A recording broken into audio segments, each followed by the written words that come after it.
Olá, pessoal! Bem-vindos novamente a essa aula de mecânica dinâmica.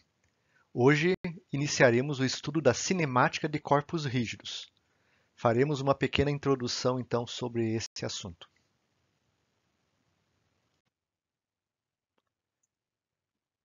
Na cinemática da partícula, desenvolvemos as relações que governam o deslocamento, a velocidade e a aceleração de pontos que se movem ao longo de trajetórias retas ou curvas.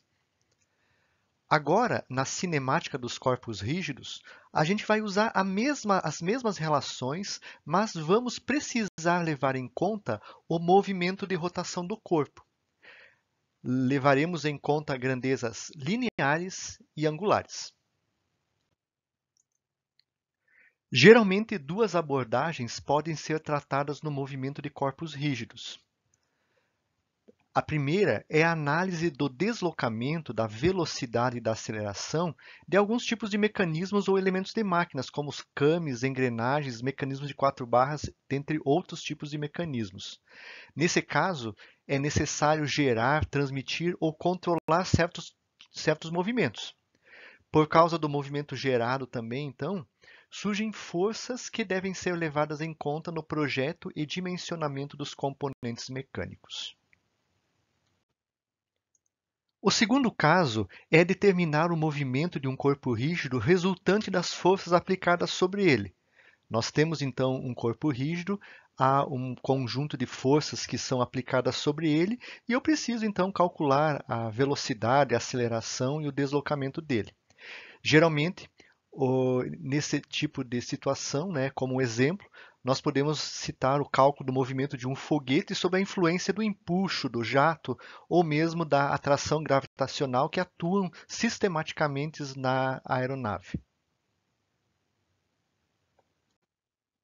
Bom, inicialmente algumas definições. Um corpo rígido, ele executa um movimento plano quando todas as suas partes se movem em planos paralelos. Por conveniência, geralmente consideramos o plano de movimento como o plano que contém o centro de massa e trataremos o corpo como uma chapa fina, praticamente sem espessura. Essa abordagem, essa idealização, engloba uma categoria bem ampla de movimentos de corpos rígidos que nós podemos encontrar na engenharia mecânica. O movimento plano de um corpo rígido, ele pode ser dividido em algumas categorias: a translação, a rotação, o movimento plano geral. E a translação ainda pode ser dividida em translação retilínea ou translação curvilínea. A translação retilínea, ela pode ser definida como qualquer movimento no qual toda linha do corpo permanece paralela à sua posição original em todos os instantes ocupados. Não há rotação e todos os pontos do corpo se movem em linhas retas paralelas. É o que acontece, por exemplo, nessas ilustrações. Vejam aqui, ó, esta reta permanece paralela, depois das diversas posições ocupadas por ela, ó, vejam que a reta, em todas as suas posições A ou A', permanece paralela, né? Então, um veículo, um esqui, foguete de teste, essas situações geralmente correspondem então a uma translação retilínea. Já a translação curvilínea, todos os pontos se movem sobre linhas congruentes, isto é, linhas idênticas.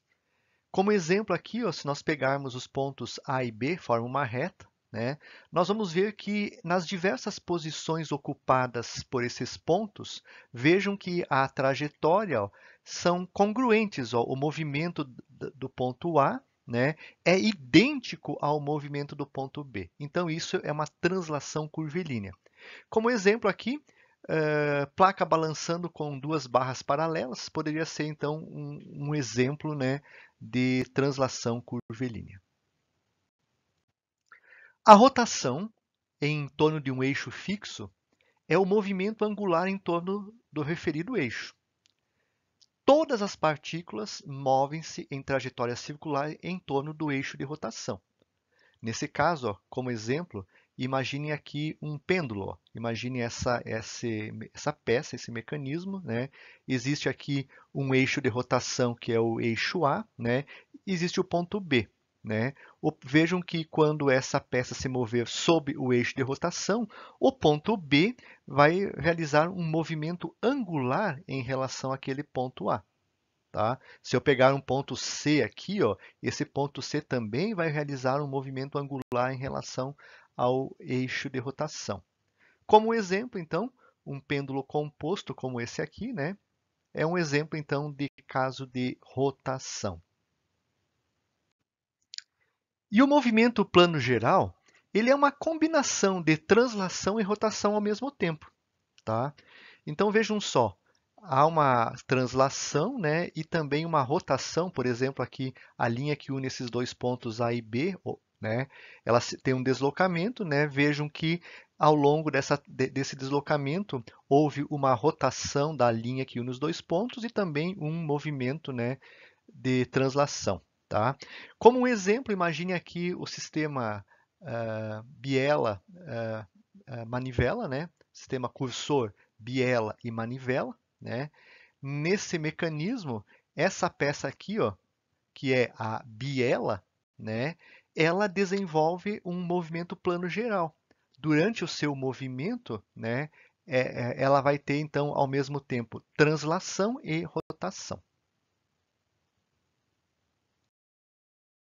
A principal bibliografia que estamos usando nessa apresentação é o livro do Merriam, Mecânica para a Engenharia.